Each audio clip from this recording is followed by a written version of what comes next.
Hi, this is my first video of get ready with me for പുറത്തു പോകൽ. ആദ്യം face നന്നായി wash ചെയ്ത് തുണി വെച്ച് വൈപ്പ് ചെയ്തു. പിന്നീട് മോയ്സ്ചറൈസർ അപ്ലൈ ചെയ്ത് കൊടുത്തു. ഇനി കുറച്ച് ഫേസ് ക്രീം കൂടെ ഇട്ട് കൊടുക്കാം കേട്ടോ. ഇനിയാണ് മോനെ നമ്മുടെ മെയിൻ സാധനം, കണ്ണെഴുത്ത്. സത്യം പറഞ്ഞാൽ കണ്ണെഴുതാതെ ഞാൻ പുറത്ത് എവിടെയും പോകാറില്ല കേട്ടോ.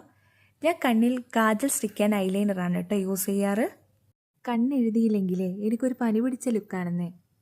അതുകൊണ്ട് എല്ലാവരും പറയും നീ മുഖത്ത് വേറെ ഒന്നും ഇട്ടില്ലെങ്കിലും കണ്ണിൽ കൺമഷിയെങ്കിലും ഇടണമെന്ന്. ഇനി നമ്മുടെ ലിപ്സ്റ്റിക്ക്. ഈ ലിപ്സ്റ്റിക് ഉണ്ടല്ലോ ഭയങ്കര ബ്രൈറ്റായി നിൽക്കും. അതുകൊണ്ട് ഞാൻ കൈ വെച്ച് ലേശം തൂത്തുകളയാണേ. പിന്നെ എൻ്റെ ഫേവറേറ്റ് സീ ഷെൽ ഇയറിംഗ്. ഇത് ഞാൻ ഗോവയ്ക്ക് ട്രിപ്പ് പോയപ്പോൾ മേടിച്ചാണേ. കൊള്ളാവോ? ഇതിട്ടാൽ എന്നെ കാണാൻ നല്ല ഭംഗിയാണെന്നാണ് എൻ്റെ വിചാരം. അതിൻ്റെ ഇടയിൽ ഞാൻ പെട്ടെന്ന് പോയി ഒന്ന് ഡ്രസ്സൊന്ന് മാറി കേട്ടോ. ഇനി ഹെയർ ഒന്ന് സെറ്റ് ചെയ്യണം. എനിക്ക് ഹെയർ ലൂസായിട്ട് കെട്ടുന്നതാണ് കേട്ടോ ഇഷ്ടം.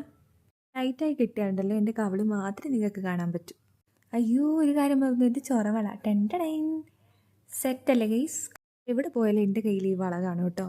ഇതാണ് എൻ്റെ ഫൈനൽ ലുക്ക്. അപ്പോൾ ഇത്രയേ ഉള്ളൂ. വീഡിയോ ഇഷ്ടപ്പെട്ടെങ്കിൽ ലൈക്ക്, ഷെയർ, സബ്സ്ക്രൈബ്.